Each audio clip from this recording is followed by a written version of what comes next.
הסביר זה לי יושב פה בצד. שהדברים כבר שם. שם פה בכיס, שאפשר כבר ללכת לשם. יפה מצוין. האמת היא זה עכשיו סבבה אני רק שזה צריך את החוט יהיה הזה, די מהר, כי יכול להיות שנעשה את שתעבירי זה מתחת לקראת החולצה אחת הימים, אני ותוציאי יודעת אותו מה הוא לפה. חושב. אוקיי.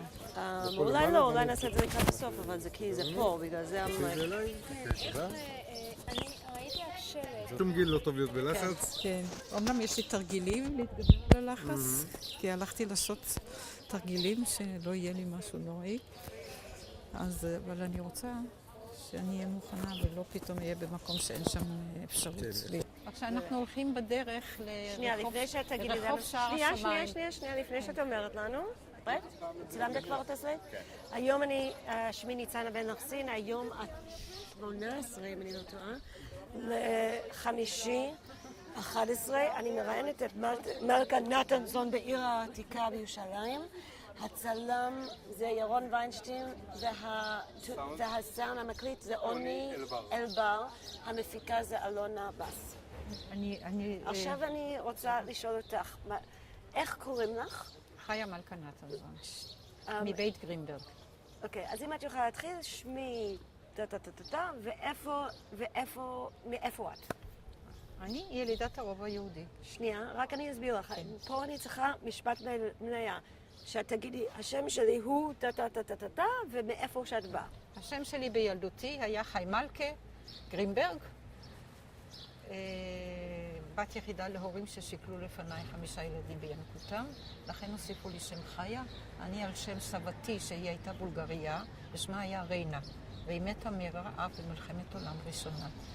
היא חלתה ולא היה כסף להזמין רופא או משהו כזה, ולא סיפרה בכלל לילדים שהיא נפצעה במשהו שבעצם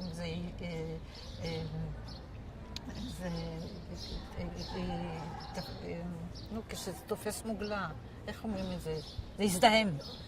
והיא עלה לה לחום, לקחו אותה אז דחוף לבית חולים, והיא אחרי 3 ימים נפטרה. היא הייתה בת 42. וכשאני נולדתי אחרי האסון להוריי, שהם קברו 5 ילדים בינקותם, כמובן שהייתי על שם סבתי, אבל אבי אמר על שם של אישה, שאדם שנולד, שנפטר בגיל צעיר, מוכרחים להוסיף איזה שם, אחרת או להחליף את השם. זה לא בריא, צריך להוסיף. ואז החליטו שמוסיפים לי חיה גם לאריכות ימים, ויש לי גם את סבתא. זאת אומרת, שמי בעצם, אם היו קוראים לי, אם הייתה חיה, סבתי חיה וקוראים לה בחיים את השם, כי אצל הספרדים קוראים עוד בחיים את השם. אז שמי היה חיה ריינה. אבל את הריינה אבא שלי תרגם לעברית, ולכן אני שמי חיה מלכה, וכשהיו בעברות אצלי חברות, אומרים, מלכה בבית, אני אומרת, פה אין מלכה, תלכי. חס וחלילה לא להשמיט את החיה, את מבינה? זה הכל. ומאיפה את, מלכה חיה? מאיפה את? מאיפה באת? מה זאת אומרת מאיפה באתי? אני סיפרתי לכם שבאתי לזוג הורים שסיכלו לפניי 5 ילדים. מה? אני אומר, מאיזה מקום בעולם? מאיפה נולדת? איפה גדלת? נולדתי ברוב היהודי, זאת אומרת לא בדיוק ברוב היהודי, בבית חולים איפה שאבא שלי עבד כאח, בבית חולים ביקור חולים. אני כבר נולדתי בביקור חולים החדש. בביקור חולים הישן קראו אז בית חולים למתנוונים. וכשהייתי בת 12, אני אומרת לאבא שלי, איך קוראים לבית חולים לאנשים שבני משפחה באים, מתנוונים, שיקראו סיעודי או משהו כזה, זקנים, צריכים בית זקנים או משהו כזה, אבל למה מתנוונים? זה היה השם של הבית חולים, ביקור חולים לא שינה אותו עד נפילת הרוב היהודי בתש"ח. אז איפה את רוצה לקחת אותנו עכשיו? אני רוצה להיכנס למקום איפה שבעצם, אחרי שאימא שלי חזרה מבית חולים, המשכתי את חיי שם עד נפילת הרוב היהודי. אז אנחנו עוברים עכשיו דרך רחוב שער השמיים. בסדר? היום קוראים לו שער גלעד. אבל אז הוא היה נקרא, נדמה לי שהשאירו גם שלט קטן, שער השמיים, זה על שם ישיבה מאוד טובה וגדולה לעדות הספרדיות, בנוסף לפורת יוסף שהיה. תלכי, אנחנו כבר בית.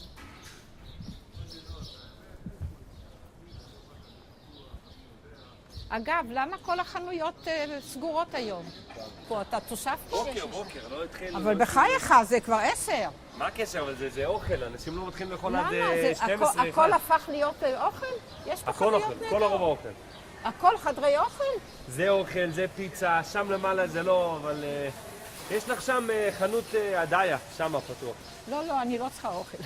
לא, הדיה זה תחשבי. לא, אני רוצה לבוא פה, ורציתי שיראו את החנויות. אז יש, תלכי לתפארת ישראל. לא, אני רוצה להגיע לרחוב שער השמיים, שהיום קוראים לו הגלעד. אין בעיה, עכשיו זה ככה. תודה. זה רחוב בית אל, וכאן אתם רואים בצד שמאל איפה שהיהודי הזה נכנס שם, זה היה הישיבה של הקבליסטים. כן. והיה לך איזשהו קשר איתם? לא, לי לא, וגם לאבא שלי פעם שאלתי, אבא, למה אתה לא לומד, גם הוא היה לומד בלילה בישיבות, תלמוד תורה וזהו. אמרתי לו, אבא, למה אתה לא לומד גם קבלה? אז הוא אומר, תראי, קבלה צריך להיות או גאון או משוגע. אני לא זה ולא זה.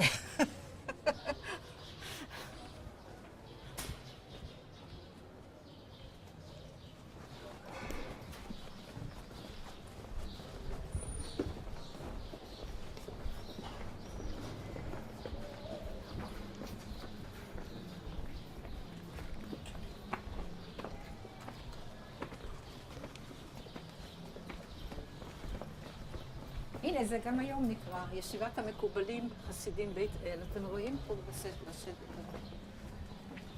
זה היה אשכנזים או ספרדים? מה? זה היה אשכנזים או ספרדים? היו גם אשכנזים וגם ספרדים. נדמה לי שאשכנזים היו בחדר נפרד, כי הם קוראים אחרת את הניקוד.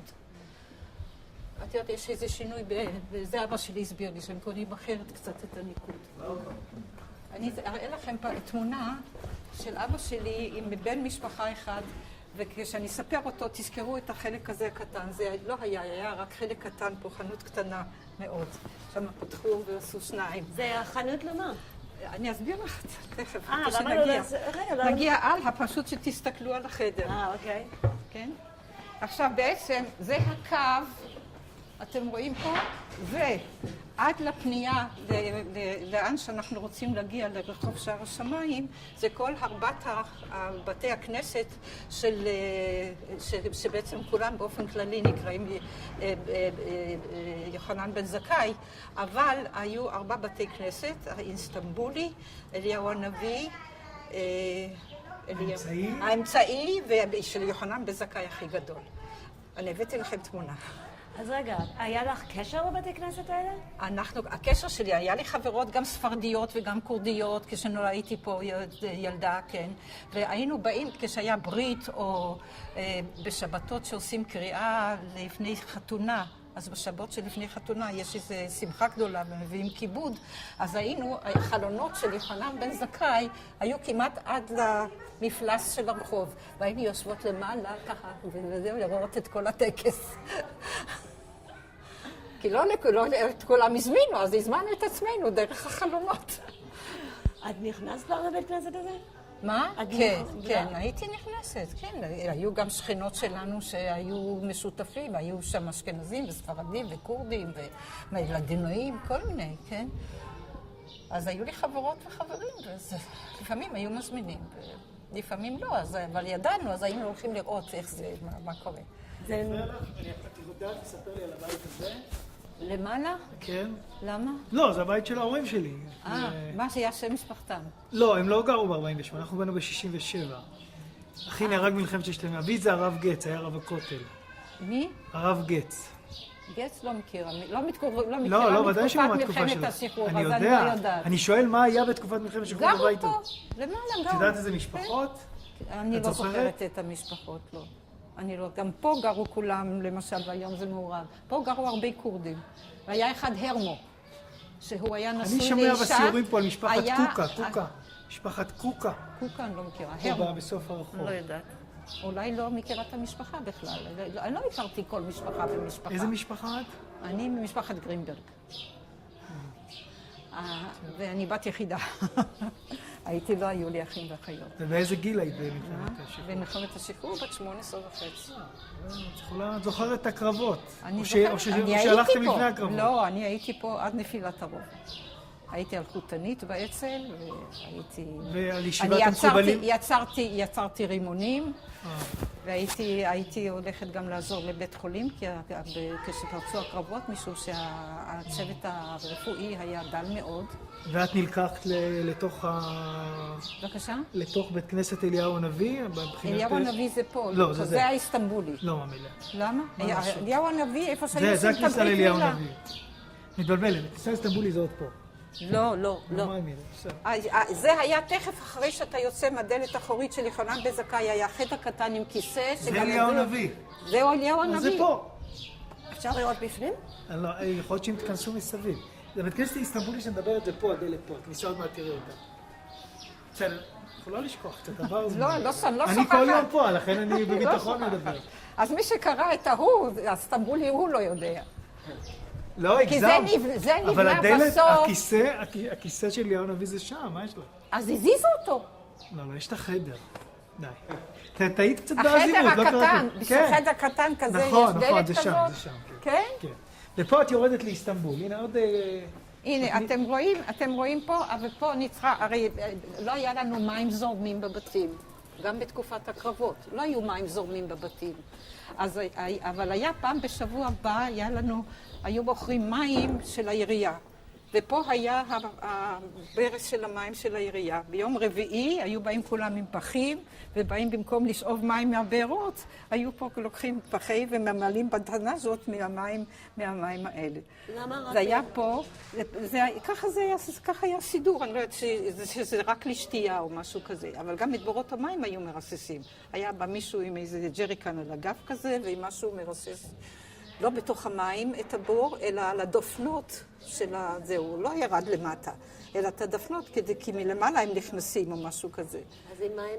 הוא היה מרסס, זהו, היה לו כזה צינור עם מרסס, והוא היה פותח את המכסה של הבאר, של המעקה של הבאר, והיה, הרי לא היו בארות שזה מלמטה, כי זה מסוכן. זה מסוכן שילדים יכולים לפתוח באיזושהי צורה את הזהו וליפול בפנים. אז זה היה תמיד משהו, איזה מעקה בגובה של אדם, ואפילו יכולת לראות ההשתחקות של החבל שנהיה בתוך האבן שמקיפה את הזהו והיה סגור עם דלת ברזל כבדה, שילדים לא יכולים אפילו לפתוח אותה לבד. אבל עם מה ריססו? זה מה שלא ידעתי. בבקשה? עם מה ריססו? אני לא יודעת, באיזשהו חומר מטעם העירייה. זה לא מתוך הרובע מישהו, זה פעם מישהו מהעירייה, פעם בחודש הוא היה מרסס. את הדפנות של הזהו, כי יש לך בהתחלה דפנות ואחר כך בפנים זה הבור הרחב. את יודעת למה הוא ריסס? נגד מזיקים, שלא בריא שיגדלו בזהו. אחרי שנפל הרובע, אני אספר לכם אחר, לא חשוב. קיבלנו מה, נפל הרובע, אז הרי עשו מיון בין הפצועים, כשהם ראו שהחיילים, הוא ביקש שכל החיילים יבואו להתייצב כדי לקחת אותם בשבי. ובאו בסך הכל 35 שבקושי עמדו על הרגליים. אלה היו כל החיילים שהם נשארו בריאים. ואז הוא אומר, לפני אלה, עם אלה אני איבדתי בשבוע האחרון 200 חיילים, הוא ירק על הרצפה. את יודעת, כמו שהערבים לפעמים ירקו ככה. ואז הוא אמר שהוא לוקח גם מפצועים. אמרנו, אבל ההסכם היה שאתה לא לוקח. זאת אומרת, לא, אני לא לוקח פצועים שכבר לא יכולים להיות חיילים. אבל פצועים שעוד חודשיים מוציאים להם את הקלע מפה, או נגלד להם הפצע, הם הולכים להיות חיילים. אז הוא התחיל לעשות מיון כשהוא התחיל, אבל מה קרה? שברגע שהליגיון נכנס, בא אחריו כל האספסוף. הם באו תמיד עם שקים על הגב, היו נכנסים לבית וגומבים ושמים בשקים ורצים. מי זה האספסוף? האספסוף התושבים האסלאמי, המוסלמים מכל הכיוונים. אני לא חושבת שלא ראיתי ארמנים למשל, ראיתי רק מוסלמים עם הבגדים שלהם. ואז מה שהם היו עושים, כשהם כבר לא מצאו שום דבר, אולי באיזה מקום יש שמישהו אחר לא יקבל. אז הם היו מדליקים.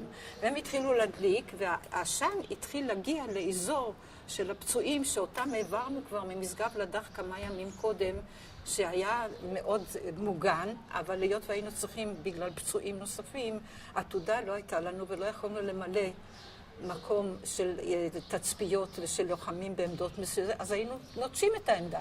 אז הוא הפך להיות נגיש לפיגועים.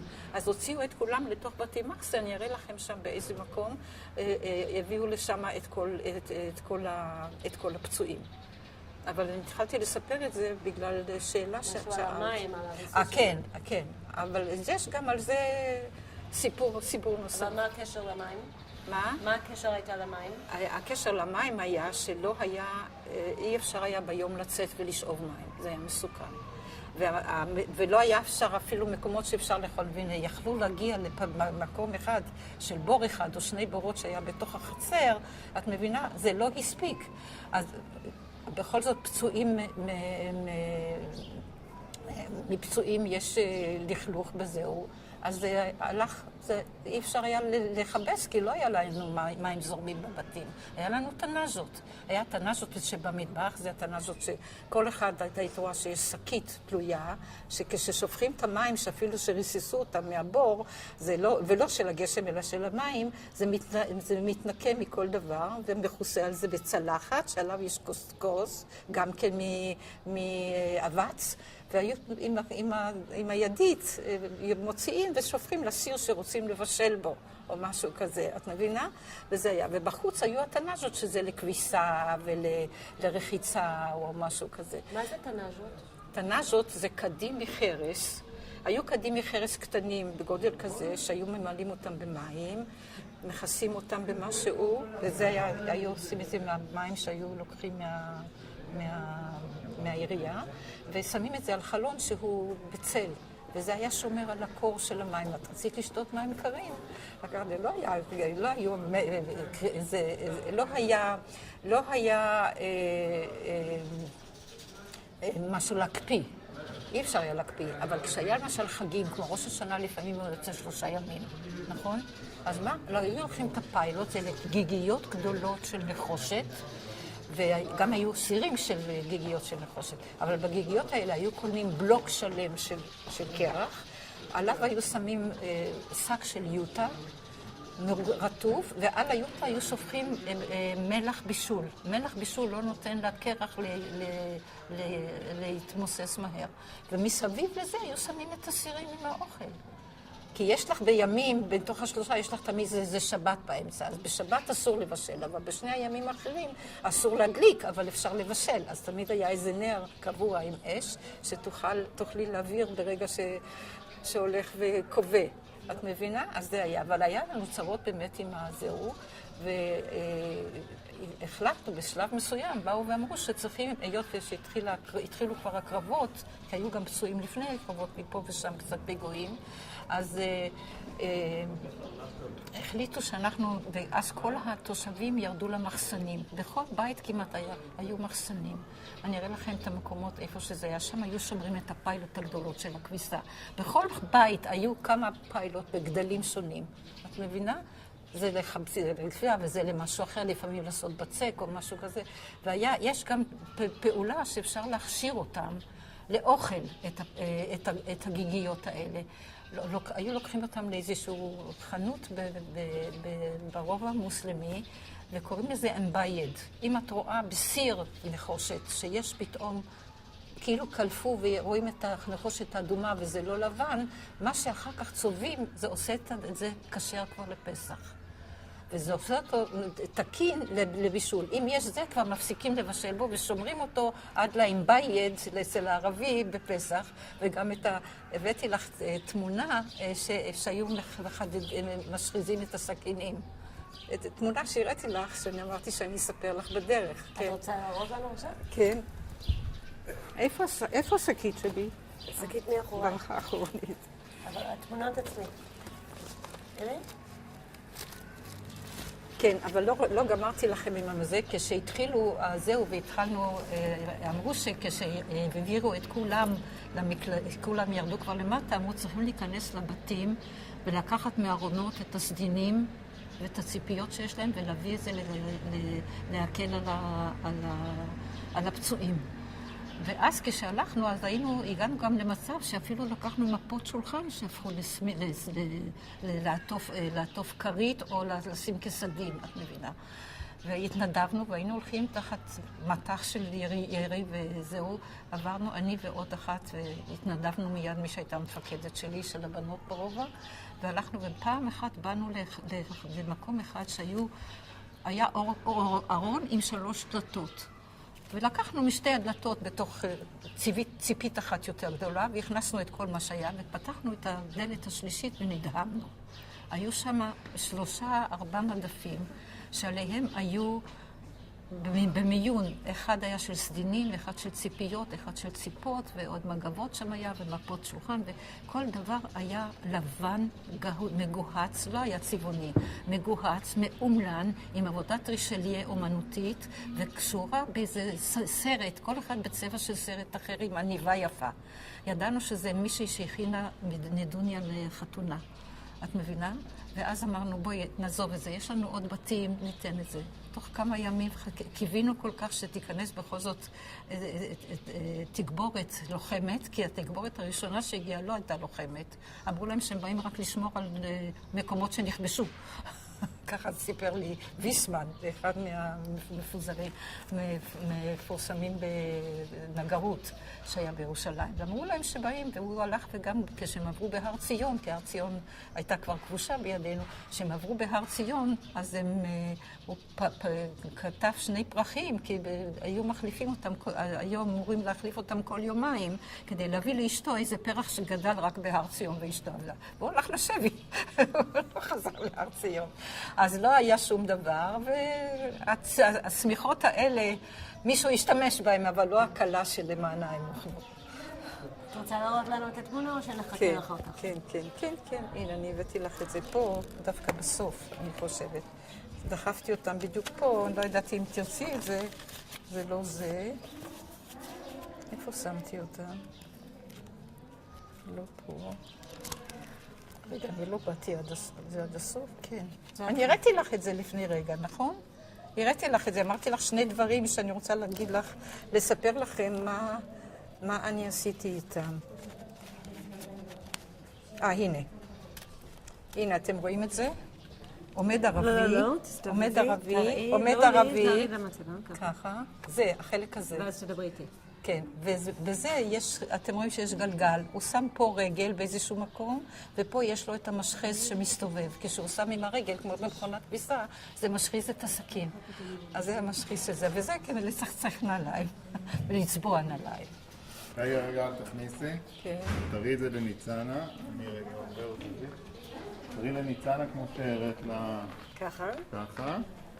תראי עם האצבע, תראי. כן, זה הגלגל, פה החוד, וזה מסתובב, ואז שמים על זה את הסדקים, הם היו באים תמיד לפני פסח, כי ידעו שזה גם מכשיר, כי זה מקלף כאילו, מבינה? זה מכשיר גם את הכלי אוכל. עכשיו תעשי גם אינטרקט של הרגל שלו? תראי לנו מה עושים עם... לא, רק עם הרגל. תראי לי מה עושים עם הרגל. יש לו שם חלק אחד כזה כמו ברזל, הוא דוחף ואז הגלגל מתחיל להסתובב, והגלגל למעלה משחיז כי גם הוא מסתובב, כי זה קשור אחד לשני. יופי. בוא נמשיך. את מכניסה כבר לכיס את כל האוצר שלי. הנה, זה יוחנן בן זכאי, זה היה יותר גבוה, לא היו מדרגות פה, זאת אומרת שמפלס הרחוב היה כאן. אתה מבין? ופה היינו יושבים, פה היה עוד חלון וסגרו אותו, אני חושבת. כן, שם היה. או פה? לא, פה. זה היה פה. פה היינו יושבות על הרצפה עם הגברקיים ומסתכלות לתוך בית הכנסת כשעושים את הברית מילה. יכול לעבור. מה? אז בואו, אנחנו נכנסים עכשיו לרחוב שער השמיים. אתם פה, אתם קיבלתם אוכל? לא, זה הרי למטה. פה זה לא מפלס, את מסתכלת למטה. את יורדת מפה, הכניסה הייתה מפה. כמעט מאף פעם לא אכלו משם. את יורדת מפה, ופה יש לך לכל האורך את 4 בתי הכנסת, עד לרביעי. אז בואו, אנחנו מתקרבים לבתי מחסה, איפה שאני נולדתי. שהיום קוראים לו גל עד, כי בחלק ממנו אנחנו קברנו את החללים שלנו, כי אי אפשר היה לצאת. אם יכולנו לצאת היה טוב, אבל אי אפשר היה לצאת ולקבור במקום אחר, אז קברנו בתוך העיר, שזה אסור מבחינה דתית לקבור בתוך עיר של תושבים מתים. אבל היום, אז לכן הפכו את השם משער השמיים, שזה על שם ישיבה גדולה של העדות הספרדיות, אבל היו שם גם אשכנזים וחכמים גדולים, ופה, וזה היה, זה מוביל לשער השמיים. פה יש לי סיפור קצר, רגע, עכשיו, מה הסיפור? אני הייתי, כשנפל, היה לנו בהתחלה מצור שכל 4 ימים אפשר היה להחליף יחידות. עד שבאחד הימים הבריטים החליטו, אני לא אכנס לסיבות, הבריטים החליטו, מישהו רוצה לבוא. הבריטים החליטו אין יותר יוצאים והם נותנים אחרי שגלגלו חבית עם חומר נפץ לשער שכם. הם טענו שזה מסוכן והם לא נותנים. אין לו יוצא ואין בא. מי שנמצא פה נמצא. אלה שהיו במשלחת האחרונה נשארו עד הסוף, עד נפילת הרובע. ואני החלטתי היות ואמא שלי קיבלו גם, שלחו לנו במשוריינים, שלחו לנו אוכל, דברי אוכל ודברי מרפא. תרופות אם היה צריך, ועוד כמה דברים שצריך. כמובן שהכל עבר חיפושים של הבריטים לפני שהם אורזים את זה במשוריינים שלהם ומעבירים. ואני אמרתי האמא שלי מקבלת מזון, שאמרתי לאמא שלי, תקבלי מזון גם בשבילי, אני לא רוצה לקחת מהחיילים, במטבח של החיילים, כי לחיילים האלה אין לו הורים ולא בית ולא כלום, את מבינה? אז רצתי בדיוק, יצאתי רצתי לחנות לקנות לחם, היה איזה סידור שכל אחד אומר, אסור מפקד, שסופרים כמה אנשים יש בכל משפחה, ואצל אמא שלי זה היה 2, כי אבא שלי לא נתנו לו להיכנס. את מבינה? אז הוא נשאר לעבוד בביקור חולים, ושם הוא גם היה ישן על 2 ספסלים עם מזרון עליהם על יד בית הכנסת. זה היה החדר שלו. והוא גם אכל שם כמובן. ואני בדיוק חוזרת מפה, ואני רואה אנגלי, בתלבושת צמיל, שיער בלונדיני, עיניים תכלת, צוואר עגול. למה אמרתי שהוא אנגלי? פעם אמרתי לאבא שלי, למה האנגלים הצוואר שלהם תמיד כל כך אדום? אז הוא אומר, אבל זה אסל חזר.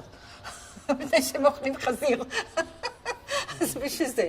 רצתי לתת לאמא שלי, מיד רצתי שהיה על יד בית כנסת תפארת ישראל, היה שם בסיס שלנו. רצה מיד ללכת להגיד שמסתובב לנו פה אנגלי בריטי, הוא לבש עם חליפה, עם חולצה מגוהצת, עם היד בכוס, והוא הלך לו פחה והסתובב. ואני אומרת, יש בריטי שיתחפש, תשימו לב. את מבינה שהוא משהו כזה, ואני רצה לבסיס וזה, והוא יושב שם בבסיס. חשקו עיניי. אבל אני לא הבאה, אמרו לי, בואי תכירי את מי שבא למלא את מקומו של אמנון, היה המפקד הקודם שהוא נהרג, בהתקלות מסוימת עם הערבים, ושלחו לנו מפקד אחר. אבל הוא היה נראה לי כל כך אנגלי, צוואר אדום, ועיניים תכלת וסבלונדיני, אז הלכתי להגיד שיש לנו פה מרגל. לא האמנתי עד שהוא לא פתח את פיו ודיבר. התחלתי לשאול אותו שאלות, אמרתי, לפי מה שהוא יענה בעברית, אני אדע אם הוא אנגלי או לא. והייתי שהוא מדבר כמו יהודי אנגלי, ויהודי לא אנגלי. אז זהו, וזה היה גדעון. אז זהו, זה סיפורי. השני היה גדעון בסופו של דבר. השני היה גדעון, הראשון היה אמנון, שלמה האמיתי היה יואל פרידלר. אבל גדעון היה לו עוד תפקיד בחייך? אחר כך, כשהוא חזר מהשבי, אני הייתי אחרי שכולם הלכו, לבית שלי לא הצלחתי ללכת לאסוף איזה משהו. מה שהיה עליי זה שהיה עליי. נתנו לי, כי היות טיפלתי גם בפצועים, לא היה לי דת סיעודית, אבל התנדבתי כשגדעון בא באחד הימים כשעשינו רימונים, שאמר שהמצב בבית חולים נורא קשה. יש חוסר ידיים עובדות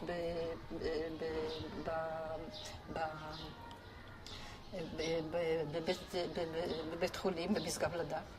וצריך לעשות, אמרתי, אני יכולה, אם תשחרר אותי, אין לי רקע סיעודי, אני לא יודעת כלום, אבל אני יכולה לשחרר את אלה שהם אחיות, מדברים פשוטים שאולי צריך להכיל חולה, או לעזור לו להגיע לשירותים, או לעזור לו ללעוד לליים. אני יכולה לעשות את זה לכל...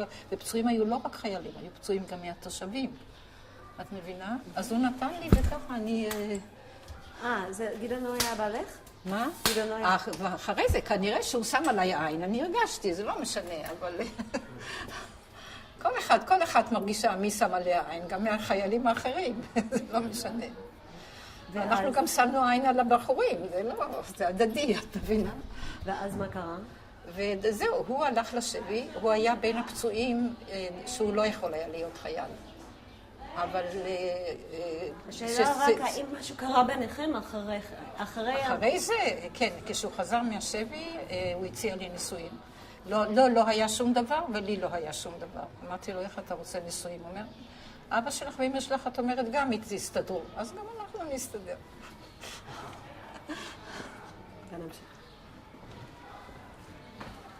זהו. אז בדיוק פה הייתי, והוא נתן לי כזה איזה חיוך, אז חשבתי זה בשביל, את יודעת, לרמות אותי, שהוא אנגלי, את מבינה, או בריטי. בדיוק פה זה היה. אז המחייך הזה ישב שם רגל על רגל, והולכת להכיר אותו המפקד גדעון. צריכה להמשיך. זה, אז בואו. אנחנו נבוא.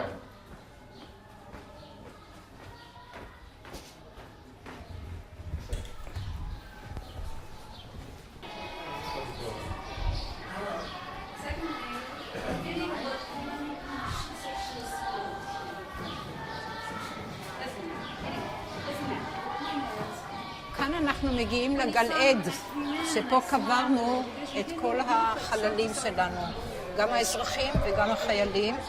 על החיילים בדרך כלל, רוב החיילים השאירו להם את השעון על היד או משהו כזה. בוא נחכה שנייה, יש אנשים שמדברים בקול רם ברקע, אני רוצה להגיד להם. Excuse me, we're just hearing every single word that you're saying and we're filming. I imagine you would prefer that we didn't hear it.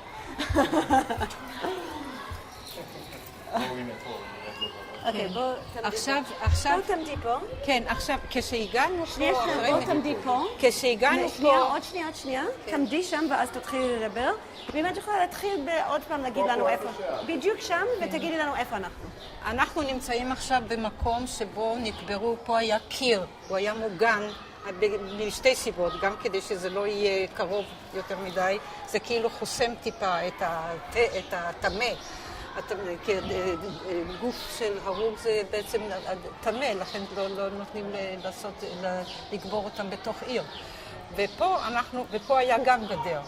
היה פה שער אחד, ודרך השער נכנסו וקברו פה בשתי פינות, כדי שיהיה חלק של נשים וחלק של גברים. וזה היה, הוציאו את כל המחסנים שהיו בתת-קרקעיים, היו גם בשביל הטרנס. את יודעת מה זה טרנס? כשהיו מקימים סוכה, היו הרי משפחות גדולות. אז זה לא היה סתם ריבוע ועליו פורסים חזיזה, כי היה גשם, היה כל מיני דברים. היו לוקחים קורות, לוקחים את הארגזים, קונים את הארגזים מהחנויות שמביאים ירקות, אז לא היה קרטונים מאוד, אלא ארגזים, ומוצאים, כי זה הארגזים לא היה גוש אחד של עץ, אלא זה היה כאלה ברוחב כזה. ומחברים את זה לשתי הקורות. אחר כך את עושה ווים, שאת צריכה להקים במהירות, אבא שלי עשה ככה, במהירות את הסוכה, בצד אחד יש לך וו וצד אחד יש לך טבעת. את פשוט מחברת לטבעת, וזה גם אחר כך מתקפל. כי הוא לא, את מבינה, הוא לא חיבר את הזהו עם מסמרים. היו כאלה שכן חיברו עם מסמרים, והיה להם טרנס, וזה היה גם כן בתוך המחסנים. את האלה הוציאו ושמו אותם כרווח בין שורה של חללים לבין שורה שנייה, את מבינה? ואני זוכרת שמשה רוסנק דאג שיהיה לו רשימה של כל החללים, איך הם נחלבו. כשבאנו אחרי מלחמת 6 הימים, הוא סיפר לי שבאו, הכל היה, ואני לא יודעת אם הכנסתי פה את התמונה. הנה, יש. לא, תעמדי. הנה, פה יש תמונה, יש פה גם חלון של חדר שהוא מאוד חשוב. אז אתם רואים, פה היה כל הערימה הזאת, וכשהתחילו לנקות, הפכו את זה לפח אשפה. רגע, ממתי התמונה הזאת? התמונה הזאת אחרי מלחמת 6 הימים. אחרי מלחמת 6 הימים. תראי את התמונה כמו שאת. תגידי עוד פעם, מתי התמונה? ממלחמת ששת הימים, אחרי מלחמת ששת הימים. התמונה היא אחרי מלחמת ששת הימים. אנחנו אישרנו את זה, אמנם אישרנו איזה 6 לחללים, חלק אזרחים וחלק לוחמים, שכבר לא הצלחנו לקבור אותם יותר, כי החלק הזה, היות והפציצו את כל מה שסוגר את בתי מחסה, אנחנו בקיר אחד של בתי מחסה בעצם. מה שסוגר זה הקיר המערבי. מה שסוגר את הקיר, שם מהר הזיתים, הם פוצצו את הכל. אז אי אפשר היה כל כך לעבור דרך שם, אלא לעבור רק דרך כאן. מה זה היה החלון הזה? החלון הזה של הבית הזה.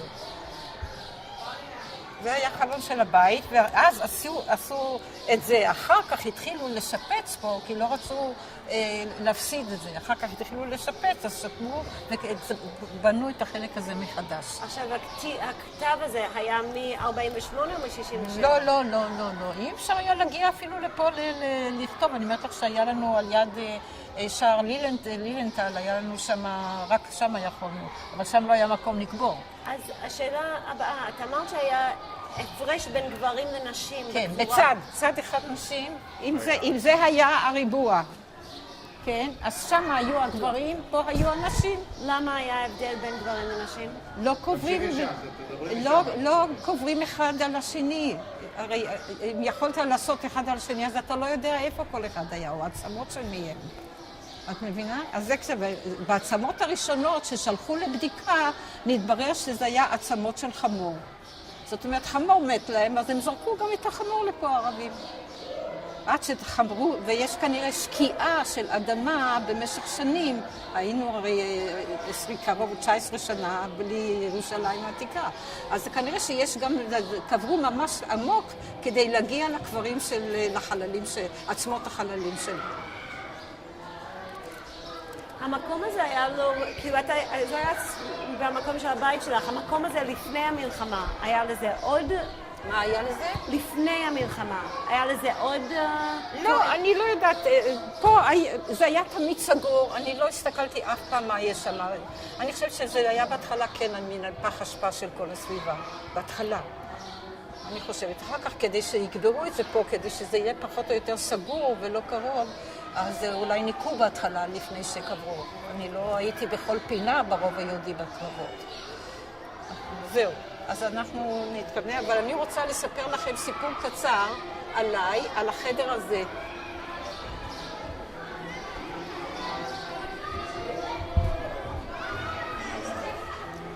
אתם רואים גם פה המפלס... לפני שנתחיל, עם רק הווירלס שלנו. הווירלס שלנו בסדר. בסדר, אז בואו נעשה רק עם הווירלס שלנו. כן, זה רק ווירלס, זה מפרדים. אתם רואים, המפלס היה פה. כי פה הייתה רק מדרגה אחת.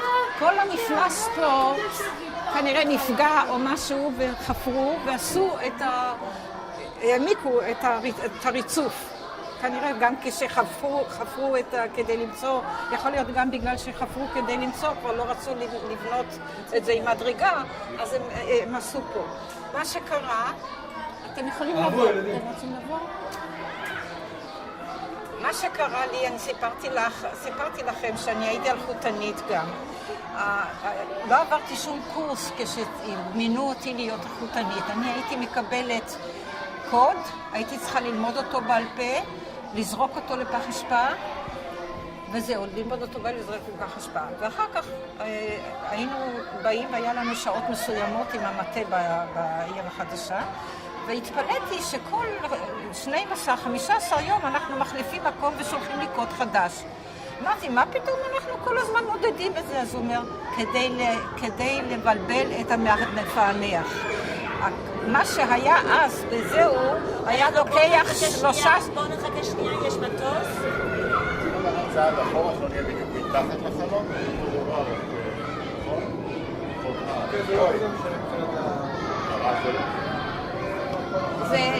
זה כל הזמן הם התפללו, זה ייקח הרבה זמן.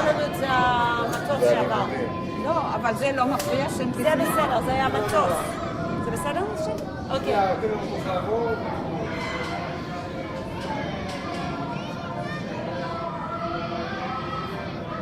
זה בית רוטשילד. הוא נבנה רק לתלמידי חכמים על ידי רוטשילד. שם? זה דומה קצת לאבא שלי. זה חזקה. גם בוואלה שלי? בוואלה שלי, בסדר. אוקיי. אפשר? כן? לא, אי אפשר? מה זה, אותו סלפונה פה? אז הוא אמר... עוד שנייה יש מטוס. עוד שנייה. הנה, עכשיו שקט. אוקיי. עכשיו בסדר? אז כן, אז התפלאתי, ואז הוא אמר לי לפענח, כי הוא לקח אז כדי, מי שעולה על שידור בלתי לגלי, לוקח לו בערך 3 שבועות או משהו כזה לפענח, ואותו דבר גם כדי לעלות גם על הקוד, לפענח את הקוד. אז לכן צריך, כשהם יגיעו כבר למקום אחרי שפרחו, כבר לא יהיה שם המשדר. באחד הימים היינו פה, כי פה היה חשמל, המשדר שלנו עבד על חשמל ולא על סוללות. אז היה חשמל, ובדיוק עברה אישה שגרה שם. לא הייתה פה קומה שנייה מפה, היה קומה שנייה רק מפה כדי להגיע לפה. פה היה סגור, מחובר. אז היא עברה, ואנחנו פתחנו את הדלת ונכנסנו. ואיך שהיינו נכנסים למקום כזה, דבר ראשון היינו מתחילים להפתח אותו. שמים מזרונים על החלונות, שמים חתיכות נייר או משהו כזה, אפילו בסדקים שמתחת בין הדלת והרצפה, שאם הבריטים היו תמיד מפתיעים אותנו בחיפושים בלתי צפויים, שלא יגיע הד של מילה אחת שמשדרים, את מבינה? ופתאום, ברגע שהתיישבתי להתחיל לשדר, לא הספקתי להגיד 3 מילים, תמיד היה מתלווה אליי אחד מהמפקדים. והוא היה שומע גם את מה שאני שומעת, כי זה לא היה עם אוזניות. היינו מכניסים ומדברים. וזה היה בקודים. ואני הייתי צריכה לפענח אחר כך את הקודים. אז ישבנו, אנחנו שומעים פתאום את האישה הזאת שעברה, צועקת ומקללת, ופתאום אני שומעת שהיא מקללת אותי בשמי הפרטי. אז הוא אומר, מה? וזה היה במקרה אחד שלא ידע יידיש. הוא אומר לי, מה היא צועקת שם האישה הזאת? הוא אומר לה, תראה, היא ראתה זוג צעיר, 2 צעירים נכנסים לחדר, בוודאי גם שמעה שאנחנו נועלים את החדר, הלכה להסתכל בחלונות, לא רואים שום דבר, הכל אטום, והסיקה מסקנות משלה. תן לי לצאת, אני אמציא איזשהו הסבר כדי שהיא לא... לא, בואי נוותר. הוא אמר, אנחנו עוברים למקום אחר, נתקשר לכם יותר מאוחר, ועזבנו. אחרי שנסתיימה המלחמה וכל התושבים הלכו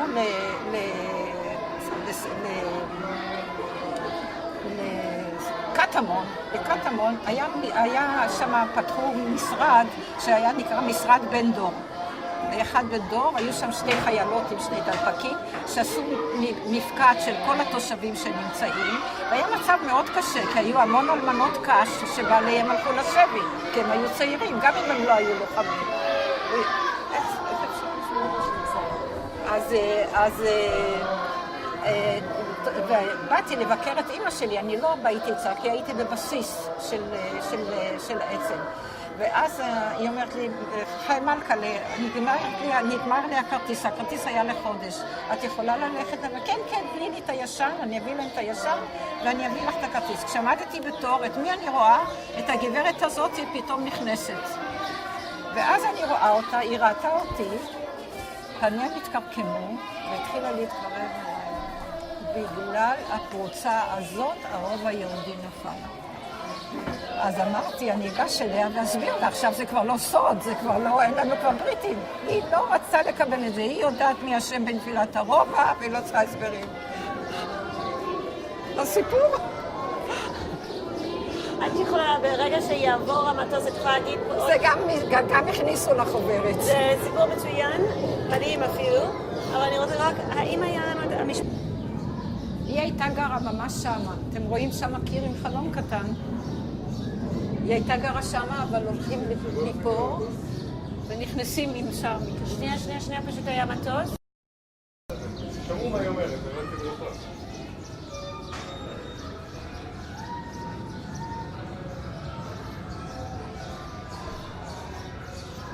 אתם אתם רואים, אמרתי לכם סיפרתי לכם שכולם הלכו למחסנים והוציאו את כל העצים. אז יכלו עם העצים לקחת לקבורה, ובכל אלה הפכו את זה למקלטים לתושבים. מתי זה היה? במלחמת העצמאות. אז אוקיי, את זה שמענו, ותודה רבה על הסיפורים האלה. עכשיו אני רוצה שנעצור שנייה ונחשוב, נלך אחורה. לא, אני מביאה אתכם למקום שנולדתי. בדיוק, זה מה שאני רוצה. רגע, אבל מלכה, לפני שאנחנו הולכים שם, מה זה היה כשהייתי ילדה? זה היה, תראו, זה עשוי שכונה כמו מאה שערים. אמנם במאה שערים יש לך כבר רחובות באמצע, כי זה שטח הרבה יותר גדול, אבל זה היה מגרש שפה היו עמודים מברזל, בכל עמוד יש למעלה טבעת, חיפשו בבית בידיים, לא היו מכונות כביסה כי לא היה מים זורמים גם בבית. היו פה 4 בורות, אני לא יודעת למה הם עשו את כל הריצוף הזה ולא השאירו את זה שזה יהיה אותנטי. את יודעת שישאר כמזכרת. הוציאו מפה את כל הברזלים היפים שהיה כמעקל לקומה שנייה. פה גרו רק תלמידי חכמים. איפה? פה, בשתי הקומות האלה גרו רק תלמידי חכמים. אני לא רואה, תראי. יש קומה עליונה וקומה תחתונה, ולמטה יש מחסנים. היום עשו למטה בתי שימוש. כך שמעתי, אני לא עליי, הייתי שם. למטה יש בתי שימוש? כן. אז מה היה פה? פה למטה היו המחסנים כדי לארוז את הפיילוט שמשתמשים בהם, את כל העצים של הסוכות, או מישהו אם רצה עוד משהו היה עושה לו איזה ארון קטן ומחזיק שם גם כן. אבל זה מהסוכות, העצים של הסוכות עזרו בקבורה לעשות את השכבות של אחד על השני והפסקה. אבל עכשיו אנחנו... אם את רוצה את כל המבנה צריך לרדת לשם. זה, המבנה הזה לא היה. הפוסטמה הזאת...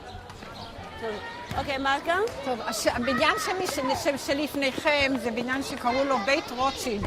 הוא נבנה אך ורק לתלמידי חכמים. זה היה בניין שהיו בו 4 דירות של תלמידי חכמים, קומה עליונה קומת כניסה וקומה עליונה.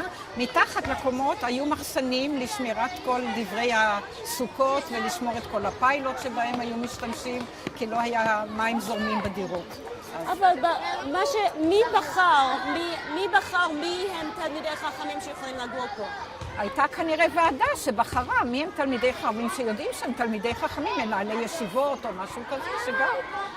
אני זוכרת אפילו את השמות. בקומה ראשונה, בצד זה, גר הרב מינסברג, השני היה זלוטניק, השלישי היה... אני לא זוכרת, והיה רבינוביץ'. בקומה התחתונה היה המבורגר, שהוא היה ראש ועד הקהילה של הנקברים. זה היה הרב המבורגר, ופה היה הרב, שכחתי את השם שלו. לא זוכרת את שמו, אבל השלישי היה חץ כזון. עכשיו, להם יש, שאל אותי פעם אחד גם שכתב ספר, למה יש 2 חלונות ולא רואים? אמרתי, חלון אחד הוא של המטבח, המטבח היה בפנים. זה היה מקום יחידי מפואר, כי כל המטבחים היו תמיד מצורפים למבנה עצמו בחוץ. את מבינה? האם המקום הזה, הרבנים פה, עשו איזה משהו עבור התושבים? לא כולם היו עד הסוף. לא כולם, מכל מיני סיבות, גם בגלל מחלות וגם מכל מיני סיבות אחרות. אני לא מדברת בקשר למלחמה, אני מדברת בכלל, האם התלמידי חכמים האלה, הם היו מלמדים בתלמודי תורה. היו גם פסקנים וכל מיני כאלה, כל אחד עם המקצוע שלו. בזה אני לא העמקתי, לזה אני לא העמקתי. זה לא היה החלק שלו. תודה רבה. עכשיו אני חושבת שאנחנו צריכים... חשבתי שנדבר על זה, כי זה שייך למלחמה. את מבינה? ואמרתם שזה לא דברים על המלחמה. הבניין הזה לא קיים עכשיו, זה היה בית הרבינר. זה היה אחת שהוא עלה מגרמניה עם כסף. הוא בנה בניין גם של 2 קומות לתלמידי חכמים, והוא גר בעצם בקומה השנייה בחצי שלם של זה, אפילו מקווה של טהרה היה לאשתו לבד, לא היו להם ילדים. אז רגע, איפה זה אנחנו הבניין כבר לא קיים, אבל נהרס. איפה, לאיזה כיוון? זה היה בכיוון הר הזיתים, שם כל הקו של הר הזיתים, כל החלק הזה של בתי מחסן נהרס לגמרי. כי מהר הזיתים הם יכלו להפגיז אותנו, וגם מהר הבית. אז בוא נראה לאיזה כיוון זה נהרס. תראי לנו עוד פעם, מרקה, מאיפה זה היה ומה היה נהרס? היה פה הבניין הזה, אני אראה לכם אותו, את הבניין יש לי. הנה, אתם רואים פה את הבניין הזה? זה היה בעצם כאן. הבניין הזה היה כאן, פה אתם רואים, לא רואים את זה כי אנחנו כאילו קצת באלכסון. אז פה זה הר הזיתים, את מבינה? ופה זה ההר שמעל הסילואן, זה כפר הסילואן, ומשם הפגיזו אותנו בלי סוף. תחזיקי את האלבום, תראי עוד פעם. פה ופה. זה לא קיים כבר. ומה זה ההר של הרבי הורוביץ כמובן. ומה ההר? ההר זה הצד השני, איפה שפה ארמון הנשיא בן-יהודה, בצד הזה. ומאיפה הפגיזו אתכם? מהר הזיתים, מה שבדיוק מאחוריהם. שם זה הר הזיתים. זה קו ישר, אם את מסתכלת לאופק, זה הר הזיתים. ומה זה הבניין הזה פה? כן, הנה, את רואה אותו גם פה. צילום מכיוון אחר. את רואה? כן, אני את רואה אותו גם פה. אוקיי, מה זה הבניין פה? זה בניין שבנו אותו אחרי מלחמת ששת הימים, ואני נורא כועסת. למה את כועסת? ככה, מפני שהם חיסלו את ההוואי של בתי מחסה. הם ממש חיסלו. זה כבר לא נראה בתי מחסה. אז תקחי אותנו לבית שנולדתי בו.